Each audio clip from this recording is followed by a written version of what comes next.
because a lot of kick streamers rules, which they are, don't get me wrong. So, like, a girl spreading her butthole live on camera, or What? even having full-blown sex on cam on Twitch only resulted in a 3-day ban. Meanwhile, Kick still does the same kind of shit for similar content like that, as well as actual crimes that are being broadcast there. They are still guilty of doing exactly the same shit of terrible enforcement of their rules. And it blows my mind that they don't see that. Like, for some reason, it's different when Kick only gives a 72-hour ban for someone having sex on stream, or not even ban them for having sex on stream most of the time. And also only gives like a 72-hour ban for fucking criminal activity. It's laughable. But anyway, after the hit and run and the adrenaline started to wear off, Neon did a bit of reflecting in a very somber mood about how everything went awry. They were seeing a single car, a breathing handshake, only 10 over the speed limit, and this retard's went crazy, and I can't do shit. I'm sitting in the car. What the fuck am I supposed to do, bro? Can't just jump out and going 100 miles per hour, bro. So, it is what it is, bro. Don't tell me to shut up, bro. Don't tell me to shut up, bro. I like how even his own chat is bullying him here. Like I've always said, if he wasn't a streamer, he would probably be a professional swirly victim. Like, his face would know the inside of a toilet bowl better than anyone else on the planet. This guy is so unlikable and insufferable. So he's trying to say that this whole thing was supposed to be a Q&A where he sits in his car and Squeeze only goes 10 over the speed limit. I highly doubt that thing was agreed upon. Squeeze is addicted to attention, so he has done an interview before, and even in that interview, he does something similar to what he did with Neon here. Granted, to a lesser degree with the other interviewer, because obviously the other guy is taken more seriously than someone as pathetic as Neon. But still, there's no way Neon wins this not expecting to get into high-speed, illegal shenanigans. That must have been the entire point of doing this. Why would you just interview him again after he was just interviewed by somebody else? Like, it wouldn't make any sense. And Neon is not an interviewer. He's not in anything. Neon is the human nothing burger. So the only thing that he could have possibly concocted here for the stream is to excite them with Squeeze driving recklessly as Neon screams like a bitch in the passenger seat. That had to be the entire purpose behind it, not some kind of fucking Q&A with Neon at the helm. That sounds like the biggest snooze fest of all time, and he knows that. He knows that he is uninteresting. So he would have absolutely said to Squeeze, let's just go on one of your stupid joyrides for the stream. That's what I think, and this is Neon trying to cover his own ass since he was literally involved in a hit and run. So he was probably afraid of some repercussions from this, especially since it was streamed on his channel, and it seems like he organized his whole event here. I highly doubt it was ever just supposed to be a very calm Q&A with the most dangerous driver in New York. Neon sucks. Like, he was not broadcasting doing some kind of Q&A format. That is so boring. I would rather listen to a 2-hour audiobook lecture on the Krebs cycle than ever listen to Neon interview someone. And I know his fans feel the same way. Like, his viewbots, they don't really care. They're going to be there regardless because Neon's paying for them. But the ones that actually watch him are like the perpetual jingling keys addicted children. And they are not going to just watch a dumb Q&A with Neon. So he would absolutely say, just go crazy and I'll stream it. That's what I think.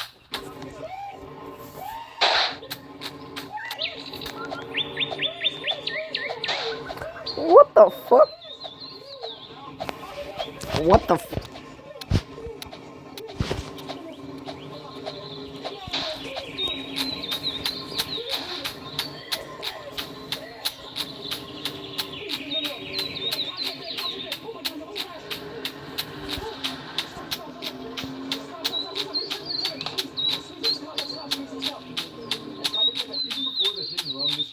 Unwatchable. Who wants to listen to him keep the mic through squealing the entire time? Plus, I just find this entire activity of driving recklessly on the interstate super fucking cringe. I can always appreciate talented driving, but that's not this. This trend of douchebags just driving extremely fast on the interstate and weaving between cars cutting up is not impressive. Like, I don't think there's anything impressive about that at all. Our fucking grandmother used to do that when I was a kid, and I did it again too. What? She used to cruise around on the interstate taking me to Perkins and her Ooh. ass tutor or whatever, and she'd do this, and there was nothing cool about it. My grandmother used to do this, and it wasn't cool then either, but now all of a sudden there's a lot of people that think it is, I guess. Is it becoming somewhat popular? This shit sucks. All you're doing is putting your life and everyone else's life at risk for nothing, literally nothing. I did do a bit of a deep dive on Queens in particular, though. He does seem to be a pretty talented driver, especially when it comes to drifting. But all he uses it for is this, illegal criminal shit, and putting people's lives on the line for nothing. Why not actually do something cool with that ability? Why use it for this garbage? It's fucking frustrating, it's infuriating. And the best case scenario is, when Squeeze inevitably does crash doing some of this content, he doesn't take anyone else with him. But yeah, anyway, just wanted... Is he actually performing this? Incredible. How is it in every single live performance that I've ever seen from Khaled, he says maybe 2 or 3 words from his song, and then immediately flips it on the crowd to fill everything else in? Every single clip.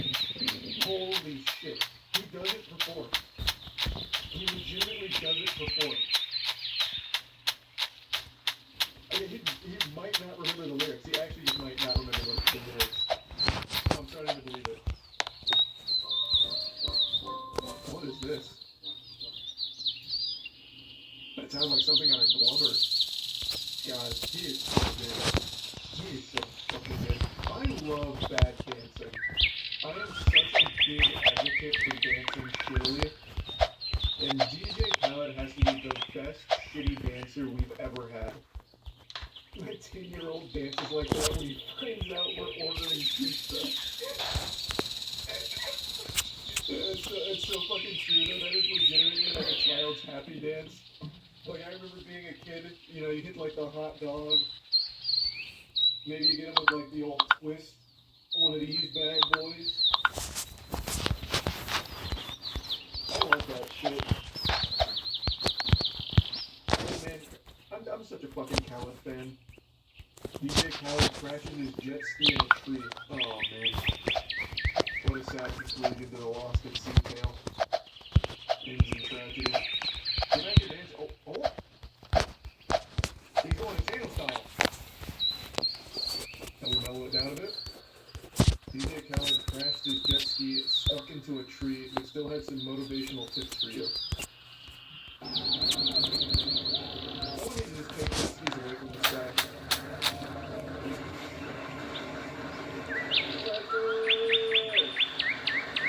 We're going 200 miles per hour. How do I do this? Turn around.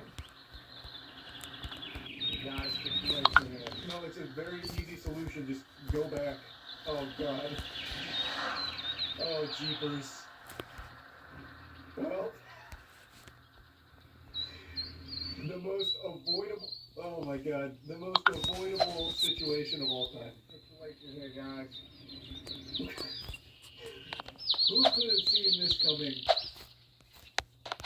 Mother Nature had to do everything they could to stop him before he became too strong. How could this have happened? Like you have roadblocks. You to overcome it. That's not what you did. The roadblock is right. You did have a roadblock, and your solution was to hit it as slow as possible. And now you are stuck in your roadblock forever. I already know he is too lazy to get out and push. So he's gonna call in like the emergency services to fly out a helicopter. I already know how this is going to end. Oh no way, you got out? I'm gonna figure this out. Oh, he's gonna crack the code. Oh shit. Oh, he's doing it. He's beginning to believe. Oh, yeah, give it some more juice, that might fix it. Stop.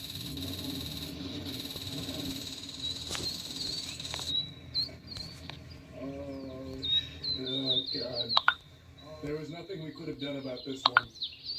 Because life is roadblock. And we have to overcome every roadblock. The key is don't panic. Hey, I'm not panicking. I'm here just enjoying. Don't worry about that, Kevin. Don't panic. Don't panic. You see, I'm hanging off a tree.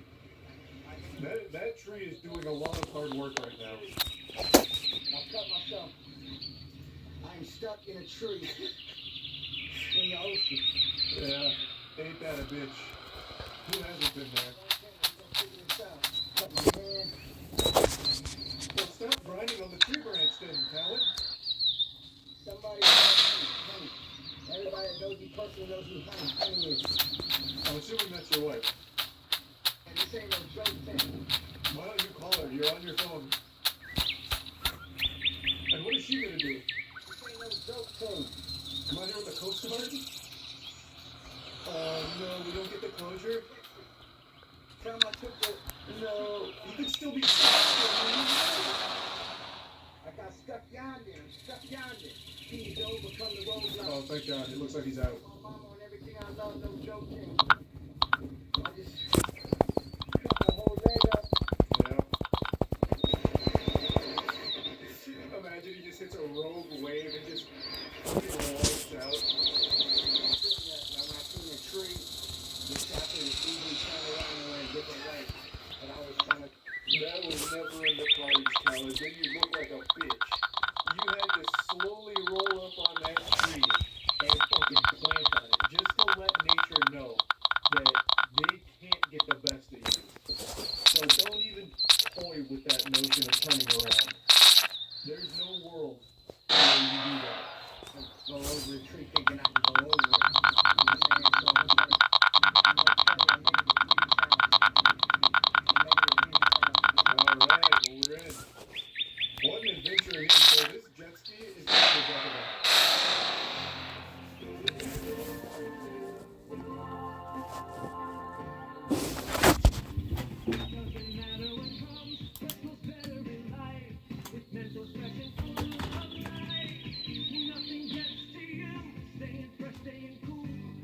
Yeah, that's definitely a fucking ad that would kill me in a fucking VHS video game.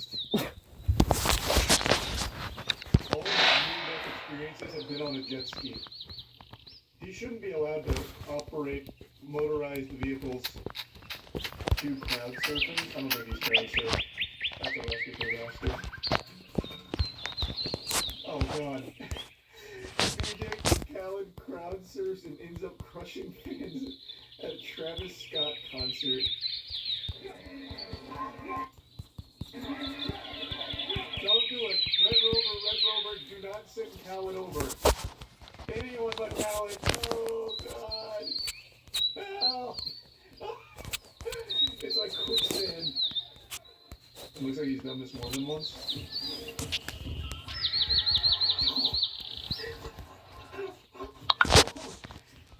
I don't think that was actually Khaled, but my God. Jesus.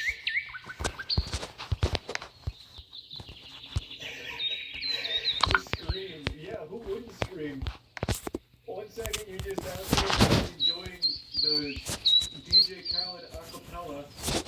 Next second you got a bulldozer falling on you. Yeah, no, that man came in like he just went off the top turnbuckle. That wasn't a crowd surf, that was an execution. It's like the moon from Legend of Zelda. Yeah, no, that was a bold idea. That's definitely a memory fans will never forget. Oh, no, this wasn't in there. Oh, Jesus Christ. God damn, Khaled's going fucking hog wild out here. Oh, he didn't nearly fall out, though. How overhyped. He put a lot of trust in the driver here, though. One rogue bump and Khaled was going to tumble like Humpty Dumpty. But he didn't nearly fall, he was fine. There's a solo on the turntable.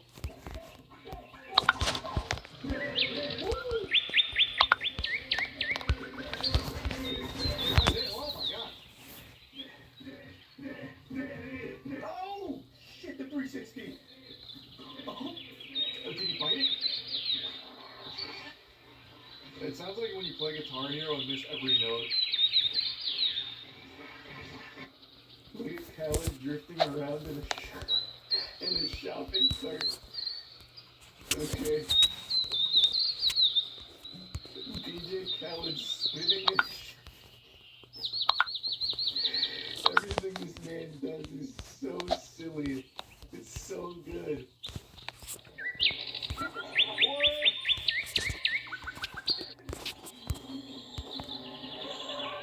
Yeah, he's going in though.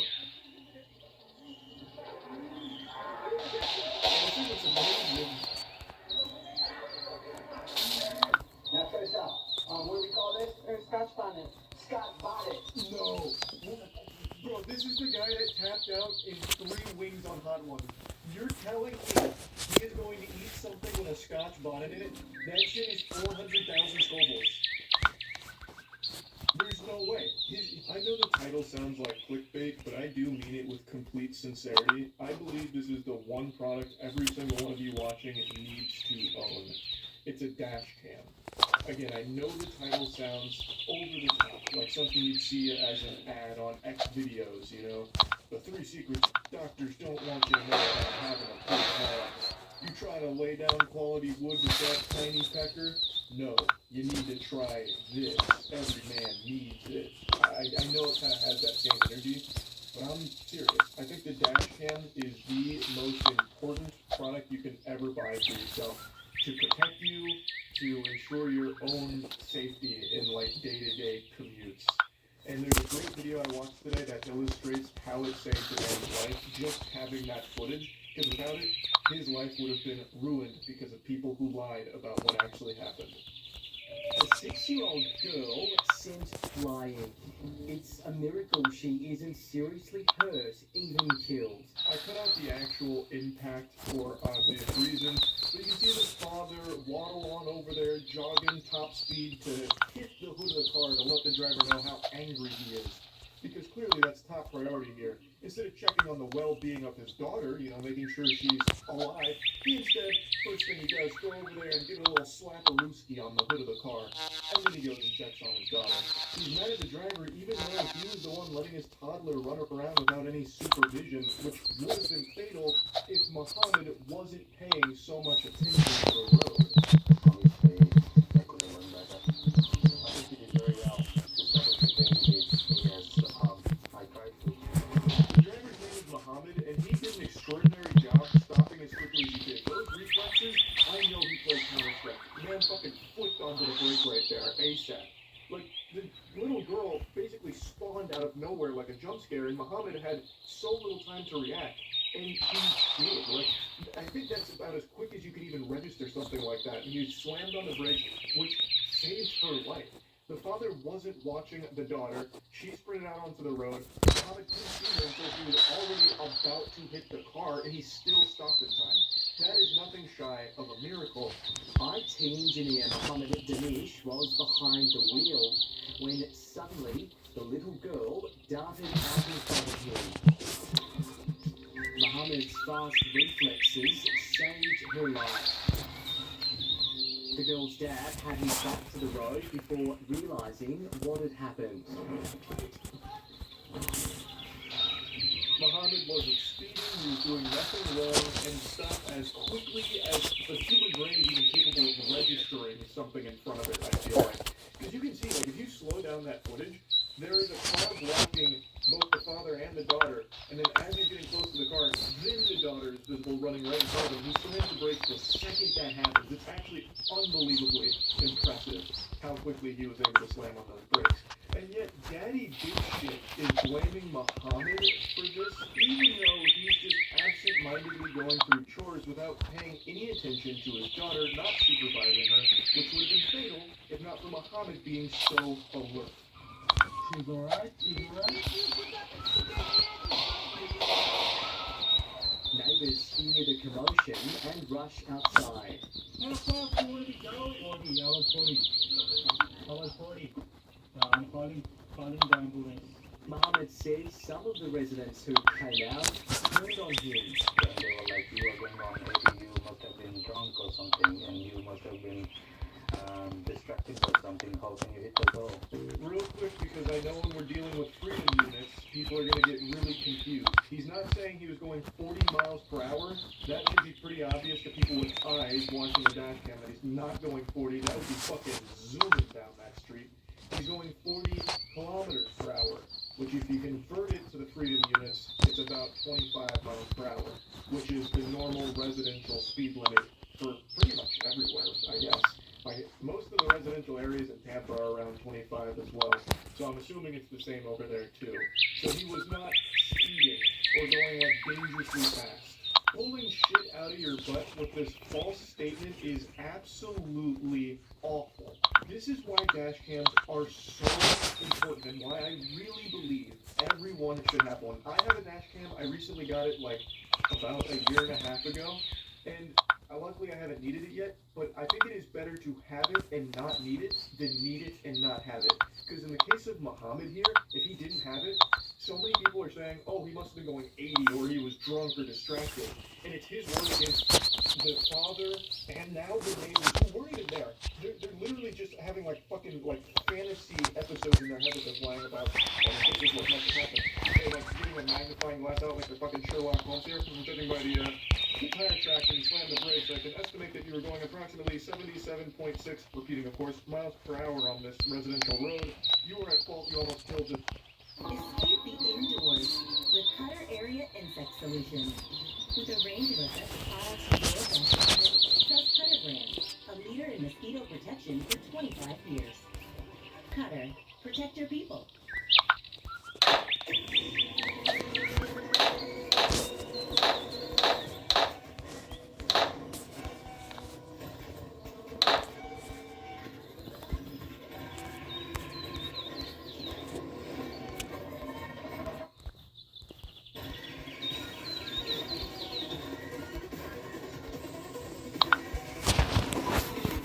Electrified.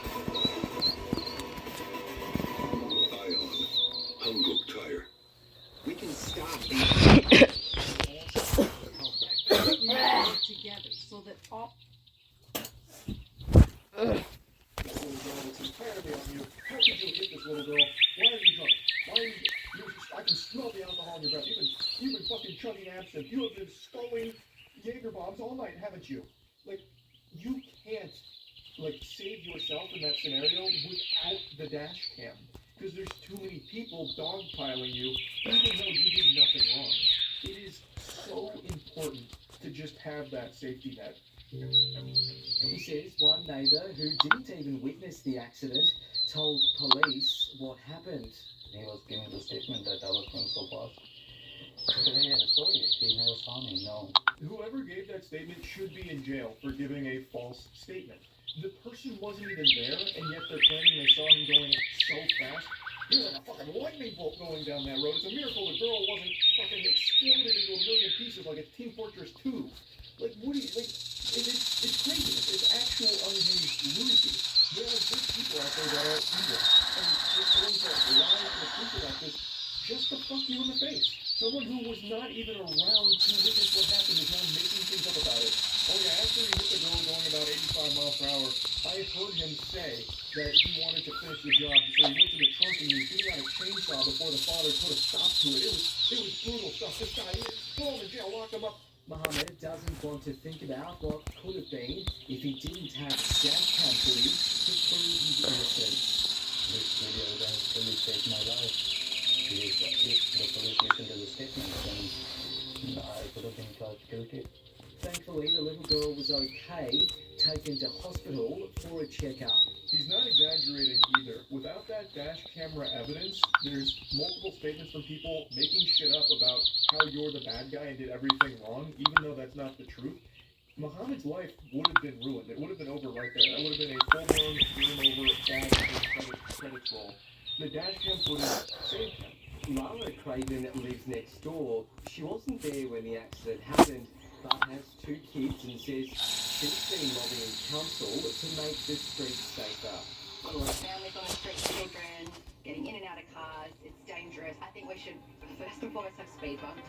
I thought this was worth including for the segment here. It can also brings out someone talking about how certain people signals over children around roads.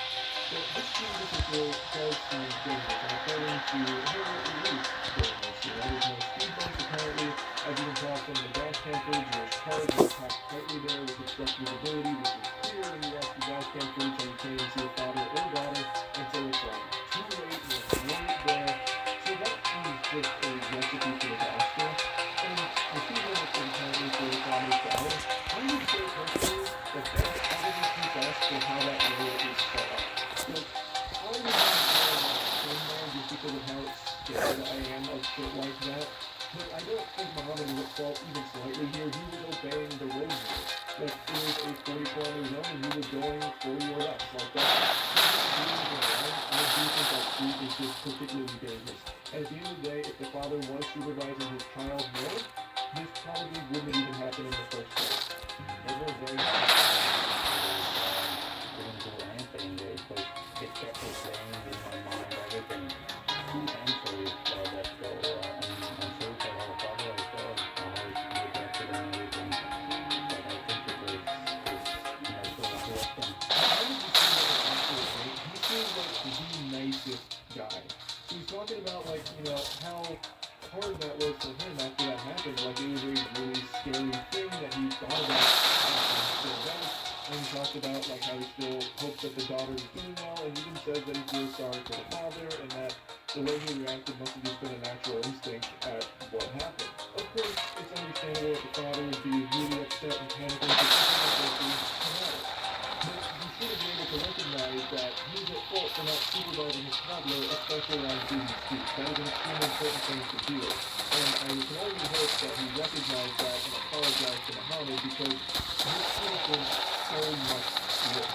And it's just extremely lucky that the little girl is okay and that everyone just to walk away from it.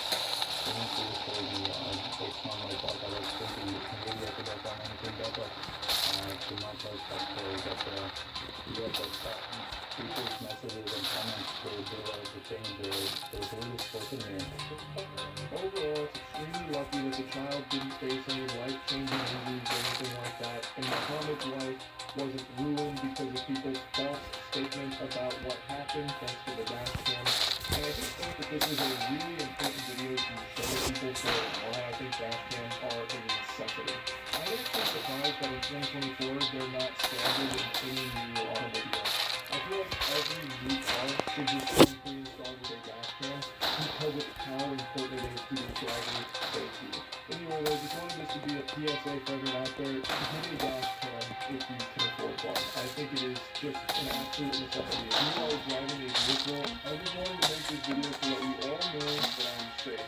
Don't worry, don't panic. Cars is safe here. This isn't any kind of propaganda. I'm not being held hostage to lies here. I'm not in witness protection. I am genuinely safe right now. For those of you that have no idea what I'm talking about, it sounds like the ravings of a lunatic. Let me explain. Yesterday, it was reported by multiple outlets that Gwyneth Paltrow's This Smells Like My Vagina candle went up in flames in a woman's household, creating a fiery inferno and really burning the entire fucking place down. And as all of you know by now, I'm the proud owner of not one, but two of Gwyneth Paltrow's pussy cameras because I'm the Gwyneth Paltrow synth sorcerer, the synth shaman. I'm basically just a patriot of Paltrow's Punani aroma. I own two of these, and a lot of people on Twitter are concerned about my safety after reading these headlines. And I'm just going to come in here and reassure you that I'm safe. These haven't turned into pipe bombs yet, but maybe if they ever burnt far enough down, maybe it's like the nitro glycerin core that they seem to have. But I just, again, it's like in Facebook when a natural disaster occurs and like people you know, your relatives click like the I'm safe button after an earthquake. That's kind of just what I want to do here with Gwyneth Paltrow's the giant bachelor attack on the country. What a wild situation. If it actually did burn down the whole house, you know, you just come home after you're hitting the gym or whatever, your house is on fire, the fire department's just going up against this raging hellscape, and after they finally get it under control, and as you're going through the ash of all the memories you've lost from the house fire, that's when you smell it. My God, it's Gwyneth Paltrow's vagina. And then you instantly know what happened. The lady was able to get the candle outside before like the nuclear explosion, so she was able to save the house and everyone inside of it. But man, what a wild terrorist attack from Gwyneth Paltrow here with the candle, huh? According to the story, she like lit the candle and then it just raged out of control. It's from the way it was described, it sounded like they were trying to summon Shenron from Dragon Ball Z using fire instead of Dragon Balls. So the way that the lady described it is they lit the candle and it immediately burst into this huge flame that went outside of the container there, the receptacle of the wax, and started shooting bits all over the place. And then her and her husband finally got it under control and tossed it out the front door like a live grenade. But shit, it makes it sound like it was some kind of satanic ritual using Paltrow's meat curtain Methodist to be the catalyst. It's crazy. I would have never expected that. You can't trust Gwyneth Paltrow's vagina? What can you trust, huh? To me personally, the things include this, the gender,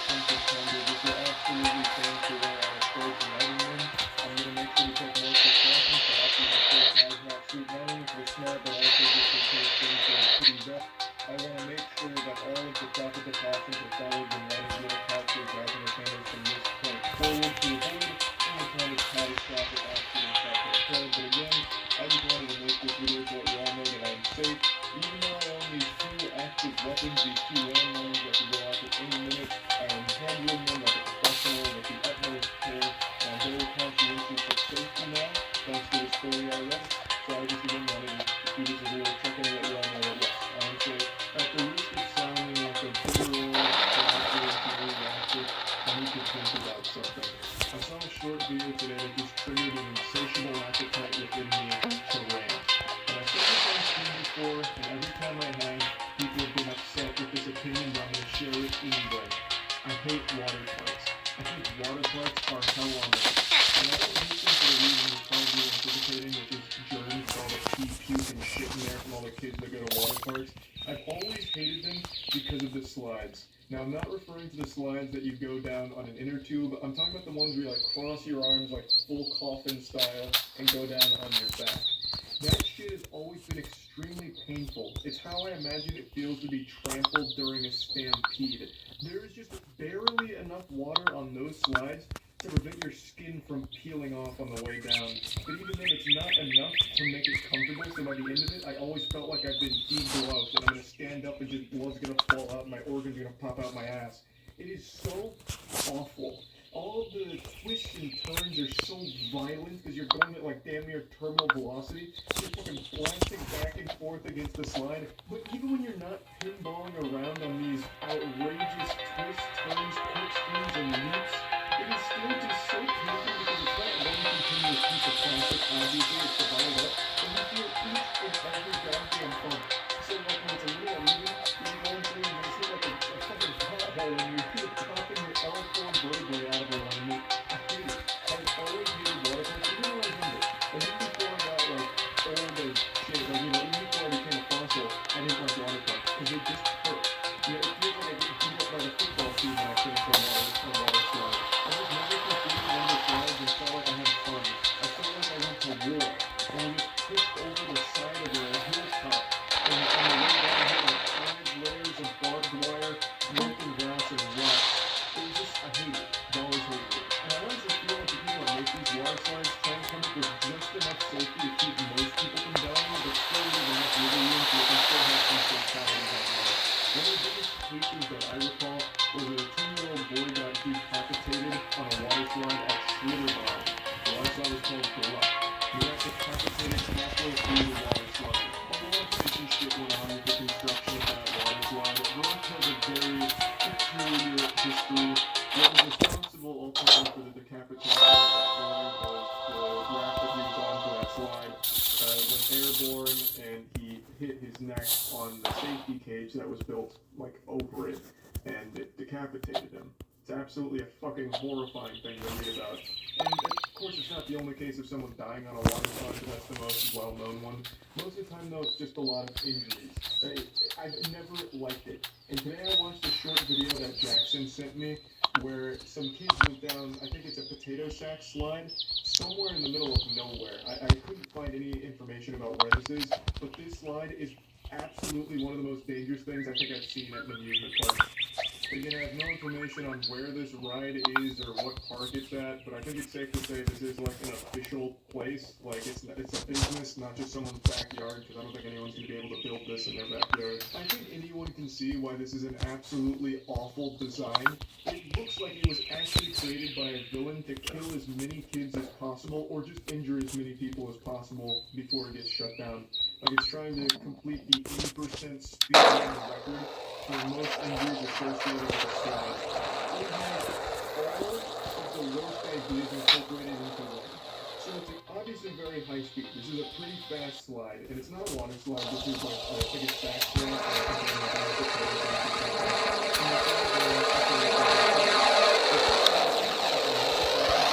Clearly a very sunny area is already a horrible idea because when it gets super hot, that slide's gonna fucking cook the kids. It's gonna just start burning them as they're going through it. They're gonna be praying for the time that they finally can get off. And then they're still gonna have to be, grabbing little skin pieces from the slide on their way out. They're gonna be like a fucking skin graft by the time they finish this thing once it gets in the summertime. But even putting that aside, you can see it's built with a cage around it, which for a lot of people would say, like, that's probably a good idea to keep people from, like, flying off or going too fast. Like, that's the whole idea of it.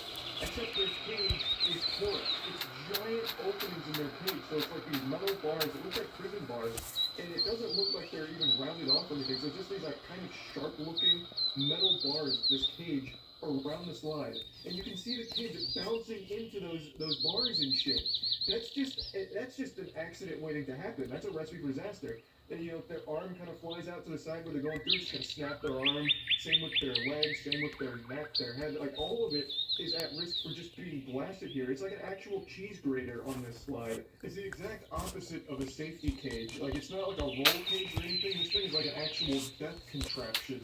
And the GoPro they were using here obviously got caught in that cage and just thrown off to the side. The kids were hitting their heads and shit on it, and luckily their head didn't like pop through and just get, you know, severed or something. But this absolutely looks like it's just mini deaths waiting to happen. So maybe that's the point. Maybe this is one of those suicide slides. I'm sure all of you have seen that video by now where someone designed a suicide roller coaster where it's like a series of 7 loops that get tighter and tighter so it eventually kills you by the end of it. That's kind of what this slide seems to be like emulating, just a way of committing suicide in an elaborate way. Like, it just gives you one last ride. It's fucking baffling to me. Like, if a parent saw this for even a single second, I don't think there's any way they'd let their kid go on that unless they really hate their kid. I'm sure you'll also notice in the video, the cage doesn't go across the entire slide. There's still those openings, like the open-air openings with, like, a platform there for the staff to get to, which is exactly one of the things that was responsible for the decapitation on Barack. They have the metal cage that goes over the thing, but there's gaps in between it, obviously. So, in those openings, like on this ride, there's a very real possibility someone going really fast hits some air and then also hits their neck and head on that cage start, which is what killed the boy on Baruch. So they have literally the same fucking problem as Baruch did. And I just think that this is a disaster waiting to happen if it hasn't already. Again, I couldn't find anything on this slide, and I looked everywhere. This was posted on like 12 different subreddits, and I checked every single comment on every single post about it, and nobody had any clue where this was. So maybe this really is like a homemade contraption. I have no idea, but it doesn't seem likely considering the like scale of it. It seems huge, and it also seems like a lot of property that they have here. So I would be very surprised. Plus, there was also some other people on the beginning of the platform that looked like staff members, and I don't think parents that built this in their backyard as like a fun project would hire full-time employees to man it for them. So I'm imagining it's like an amusement park somewhere, but no idea where. So this shit, yeah, I mark my words, if it continues to stay open, I'm sure this won't be the last time we see it. It'll probably be in the news again within the next couple of years with some tragedy that occurred at it. A very predictable and avoidable one at that. So yeah, I just wanted to briefly talk about how much I dislike water park slides, and I guess slides in general. Maybe I just fucking hate slides.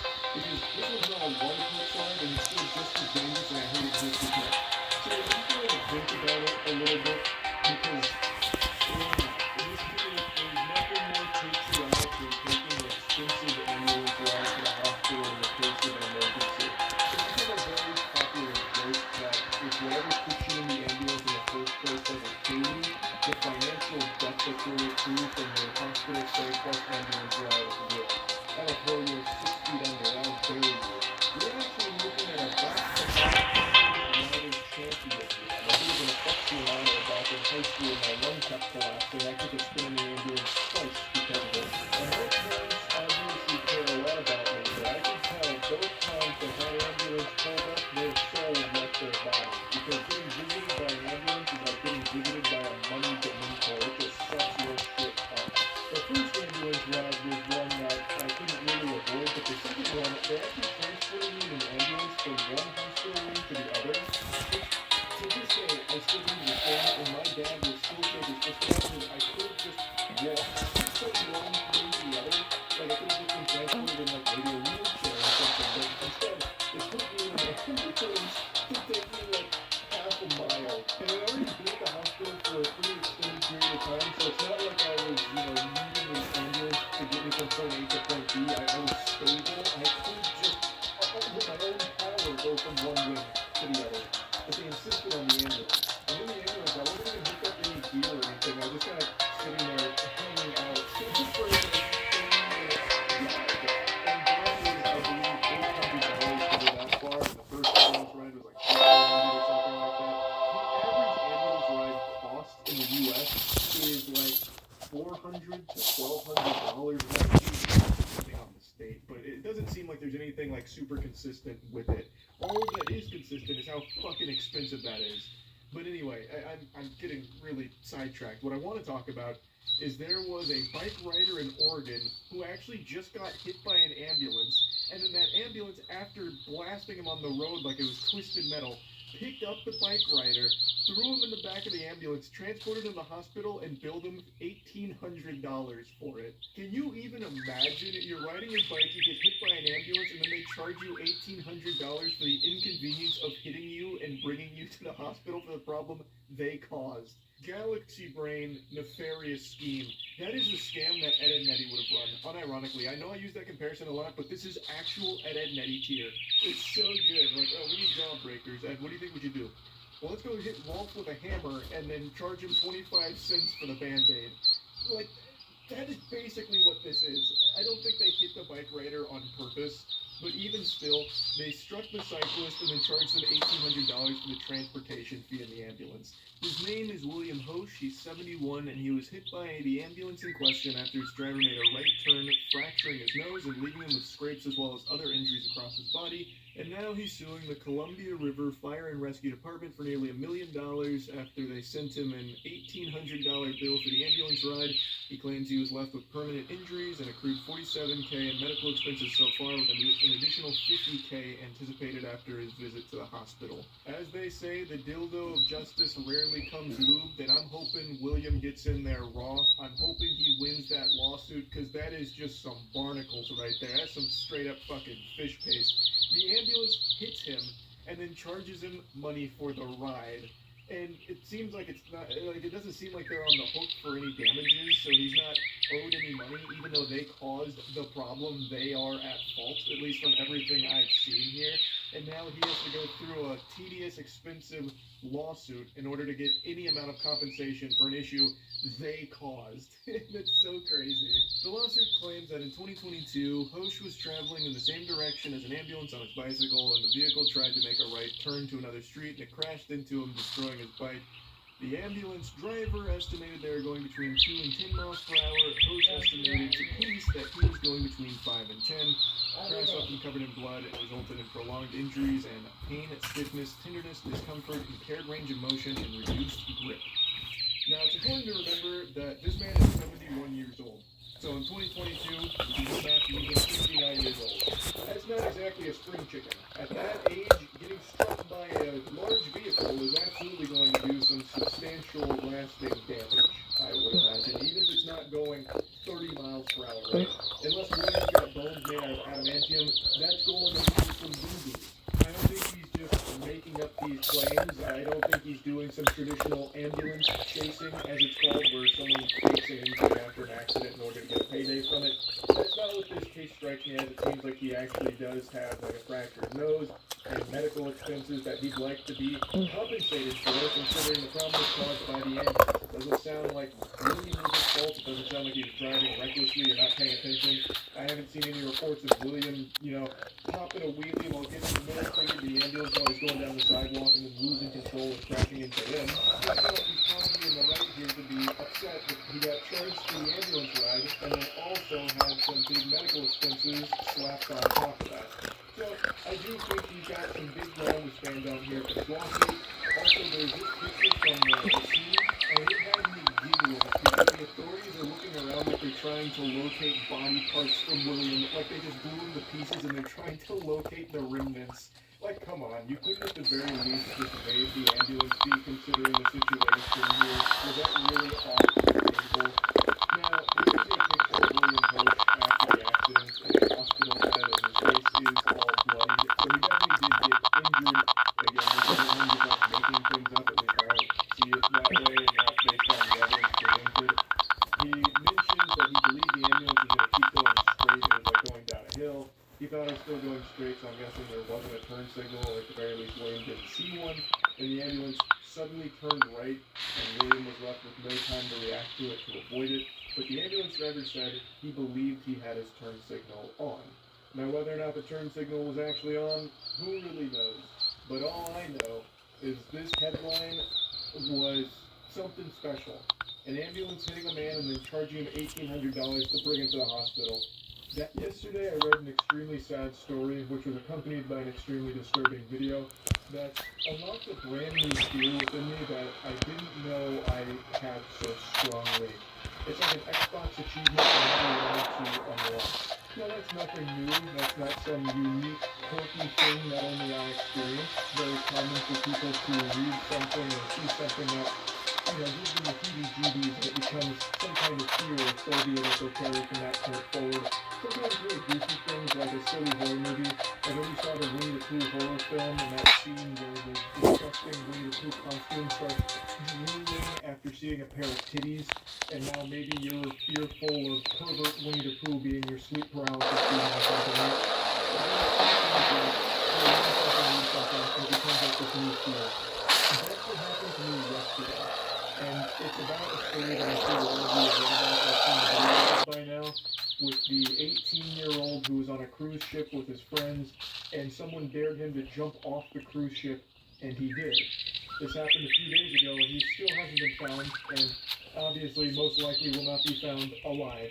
Since reading about and watching the story, I just thought about it a lot. So I kind of just wanted to talk about this situation because it's fucking heartbreaking. Like, my heart goes out to the family here for this loss because it's so fucking sad.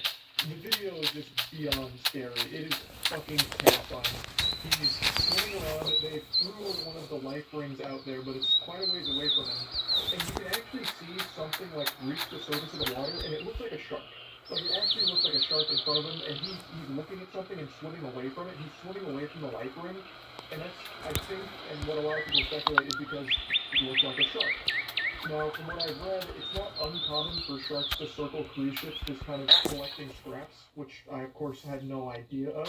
They sound like fucking seagulls out there, I guess. So it very well could have been a shark, but it's too blurry and it's too dark in the night to actually see for sure if it's a shark. But there was something there. And he started swimming away from the life ring, and within like 2 seconds, just vanishes into the open water in the middle of the night. The video is just haunting as well. There's some callous asshole who, as the 18-year-old kid is vanishing into the open water, he just says, bye-bye. Like, that is downright evil. Keep in mind, this was off of a dare, which is crazy to think about. It's unironic what your parents used to say growing up, don't follow the crowd. If your friends jump off a cliff, would you jump off a cliff? That kind of garbage. But did it actually happen here? Of course, I imagine whoever dared him to jump off the ship didn't expect him to actually do it, but he did, which means that person is now partly responsible for Cameron's death. The kid's name was Cameron, and they haven't found his body yet, and they probably never will. They called off the search because they hadn't been making any progress on it, so they'll probably never find the body, and I don't think there's any chance that he'll be found alive at any point or anything like that. So this is very much a situation where that dare killed him. Such a diabolical dare, too. Even if it was meant as a joke. I dare you to jump off the cruise ship, basically saying, I dare you to commit suicide. Like, that's fucking crazy. That's so weird. Double dog dare you to throw your life away. It's so gross. It's a tragic situation, and the video is so fucking disturbing to see. I feel like open water, like swimming out in open water. I think every human being in the world has that kind of fear, like, built in. That's like default factory settings for human beings. But I've never really considered the possibility of a cruise ship leading to a situation like this.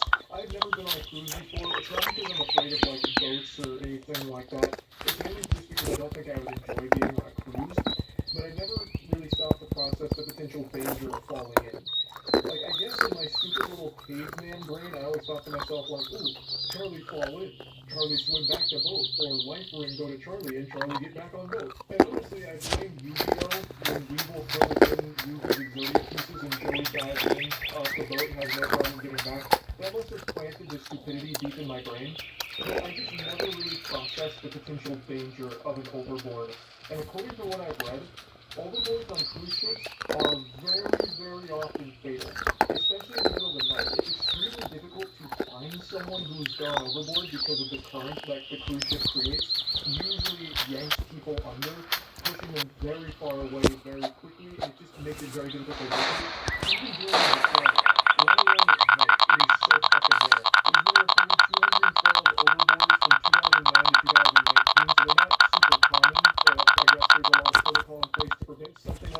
thing, but it does happen occasionally. And of the 212 overboards, 48 of those were rescued alive, so 28%. That's not a very high survival rate at all.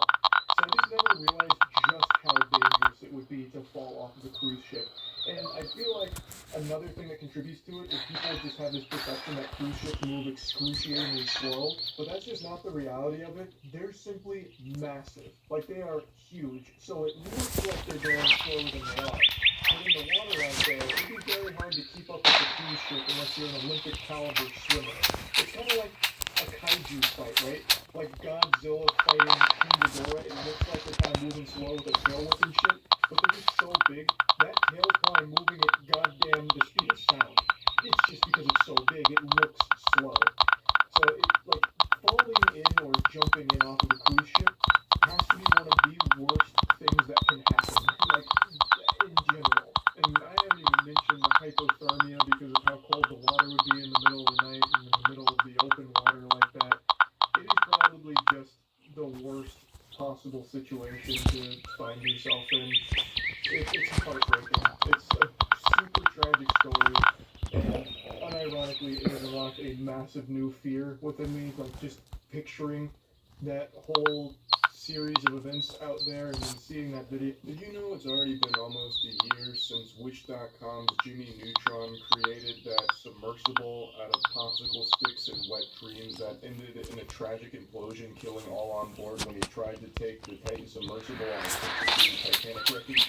It feels like it was only yesterday when I was glued to every update about that situation on whether or not they were going to find and scoop this submarine out of the water, with tons of theories being concocted about, like, you know, maybe they're at the ocean floor right now, or being carried away by a current, or fucking Bermuda Triangles taking them to an alternate dimension, all kinds of things, and then eventually it came out that it was due to just how awful the construction of it was. It basically broke every rule imaginable and wasn't safe under any circumstances. This thing wasn't safe to go into a fucking swimming pool, let alone trying to dive to the depths that the Titanic sits at.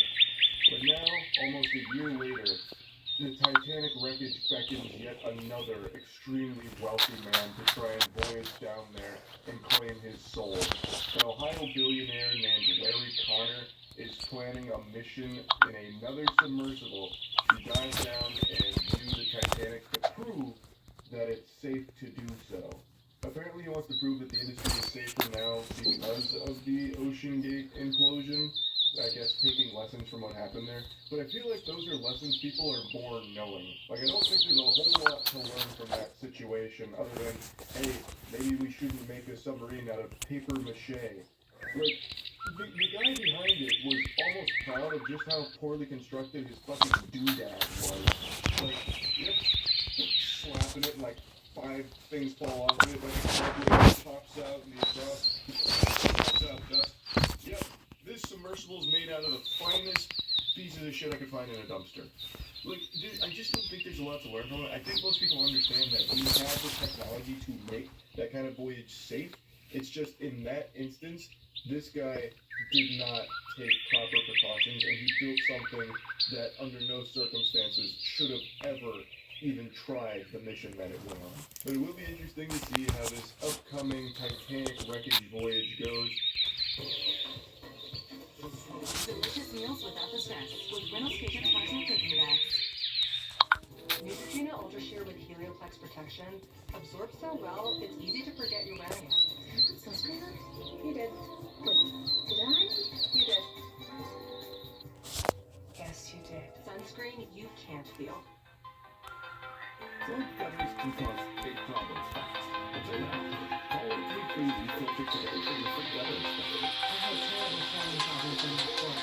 Now I understand. Right now, Refilter is offering a free inspection on your schedule. Refilter is a permanent gutter solution, so you don't have to worry about costly damage from clogged gutters again. Call us today and schedule your free inspection. To schedule a free inspection, call 833 Refilter. Visit Refilter.com.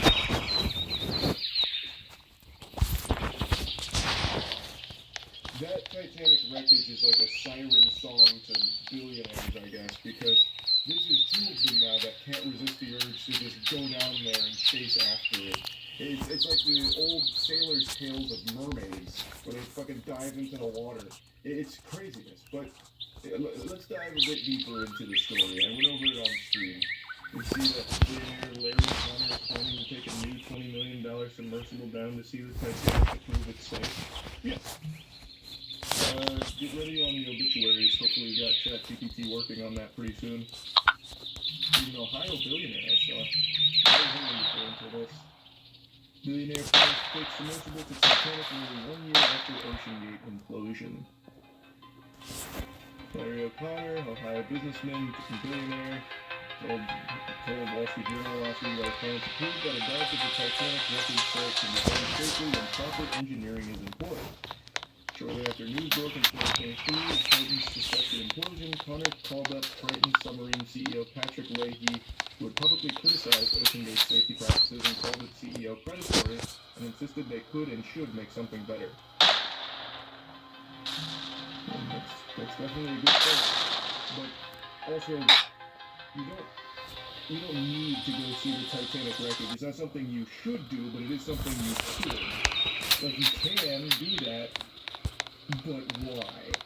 You don't need to. Like, it's not like it's humanity's obligation to have submersibles go see the Titanic whatever we want. The ocean needs more sacrifices. Yeah, to keep the Atlanteans satiated. Connor said, you know what we need to do is build a sub that can dive to Titanic level depths repeatedly and safely and demonstrate to the world that you guys can do that and that Titan was a contraction. Yeah, but like, why? Like, everyone knows we can. We could absolutely make that.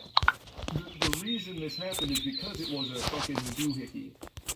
Ocean Gate created a goddamn fucking gizmo that was not at all equipped to handle that kind of pressure. And it was operated by a very less than optimal pilot for it. But we all know you can. It's like you took it personal. You saw that the submersible imploded and he fucking threw his arms up and he went, damn it. He ruined that reputation. That son of a bitch. Connor and Triton Sub did not immediately respond to a request for comment, immediately knows so far that the newest Titanic farms can make it. Larry Connor is an entrepreneur and founder of the Connor Group, a luxury real estate company based in Dayton, Ohio. His net worth is $2 billion, and the real estate portfolio is worth $5 billion. He's a known explorer, having previously voyaged to Mariana Trench and the International Space Station. Holy shit. Before news outlets, you have to prove that a deep sea submersible can be made safely and such a trip can be done without disaster. Yeah, we know. You don't have to prove yourself. I don't know why he took that guy's death so personal. Maybe it'll be like on his own personal exploration record. Check out this interview with Reagan and the 4,002 official explorer and just straight out of Subnautica. That's a great name. That sounds like it's going to fucking fight the Kraken. So is this a concept art or is it actually made? I think over time, Stockton just realized that the only way we were going to be able to help humanity unlock the secrets of the ocean is to get past the regulations and just prove that it can be done as safely as possible. It's also cool. This is like something Batman would have in his cave. It is nice. It could help Gotham, no doubt. Connor told Wall Street Journal he'll be working with Triton's and submarines, a company that builds submersibles for sea exploration for his jobs. The trip will be the Triton's 4,000 Cubist Explorer with a $20 million price tag. The two-person craft is described on Titan's website as the world's deepest diving acrylic sub, boasting the ability to descend over 13,000 feet. Leahy, the CEO, co-founded Triton with the now retired Luke Jones, the former of whom plans to accompany Connor on his mission. Patrick has been thinking about and designing this for over a decade, but we didn't have the materials and technology. You couldn't have built this sub 5 years ago. I feel like I could build that. But maybe not out of the same material, but Legos perhaps. It's a cool looking design. What did they use? Fucking adamantium? What did we not have 5 years ago? Did I miss it? Or maybe it's like a secret. You have to keep the materials a secret. It uses new elements that haven't yet been revealed to the public. Fucking meteorite metal. Oh, Oh, it even got a butterfly doors. Well, I'm a fucking idiot. Those weren't the doors. Those were like the wings opening. Alright. Let's see what we got. Let me take a peek at the blueprints. I'll go ahead and confirm whether or not this will survive the journey. I'm quite the engineer myself. While diving, the protected gull wing design provides an unrivaled versatility of operation as the wings retracted submersible is streamlined for ascent and descent, capable of maneuvering around incredibly tight spaces. The low placement of the lighting and cameras is ideal for macro work, scientific observation, or close filming.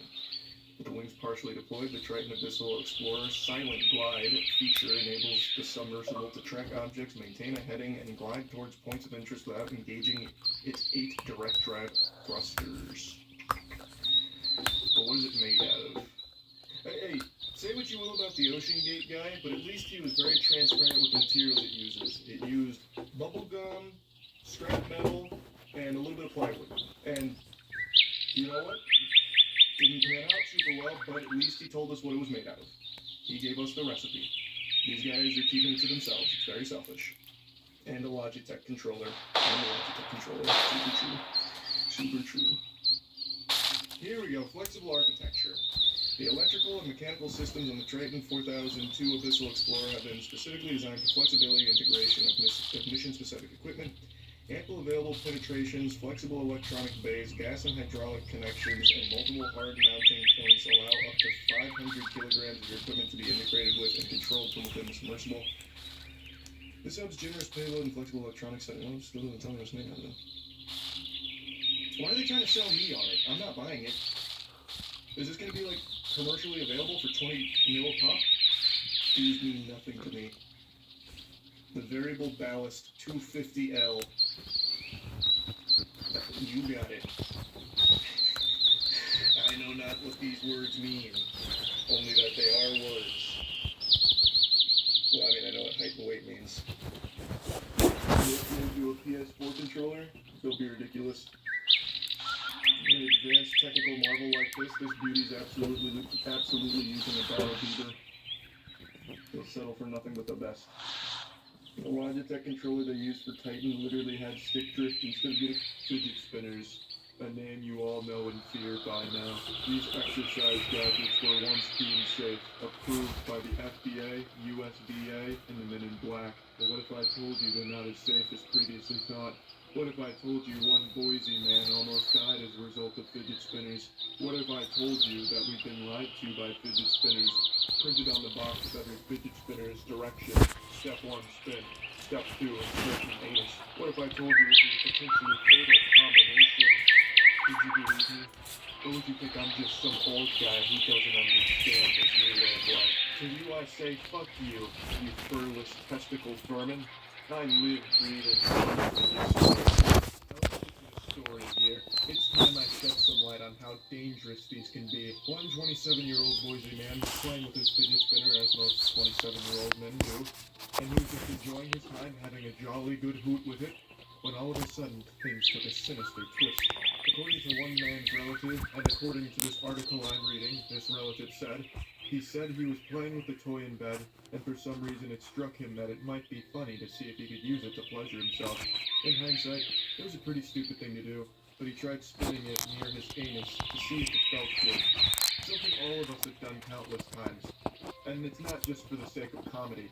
It's for the sake of goddamn pleasure. Nothing can even come close to the pleasure given from a fidget spinner spinning at Mach 5, tickling those rectal flaps. Just a merry-go-round of pleasure as it just high-fives your anus, just knocking on the door of your chocolate starfish.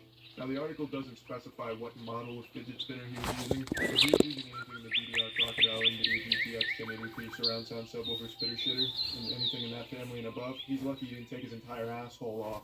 Now, unsurprisingly to us professional seasoned veteran fidget spinners, it felt good for this man, at least at first. But like most of us are taught in fidget spinning dojos, you can't fly too close to the sun. Like Icarus, this man's wings were about to melt off. And by wings, I mean his entire rectum. So he tried that. He thought he might try and insert part of the spinner into his anus, but somehow it went too far. Yeah, somehow. Whoa. That's a mystery and a half right there. Scooby-Doo, where are you? Just one of those freak accidents, I guess. You know, where you're just playing basketball with your bros and you go up for a rebound, but your clothes fall off and you lose balance and then your cock falls into their mouth a couple times. You know, it's just one of those things. You can't really do much about it. It just happens sometimes. Why they're called accidents. So back to the news story. The neighbors heard this man howling in pain with the fidget spinner lodged deeply in his rectum.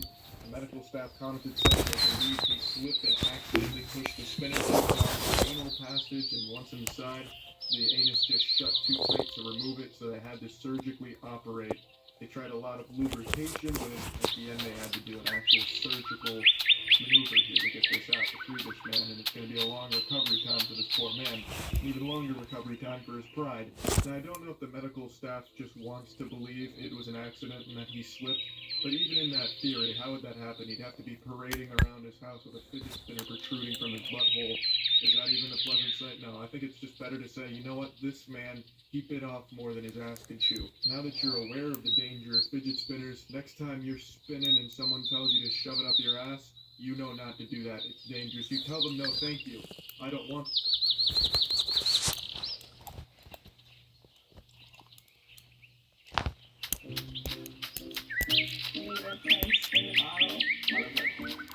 What do you miss again?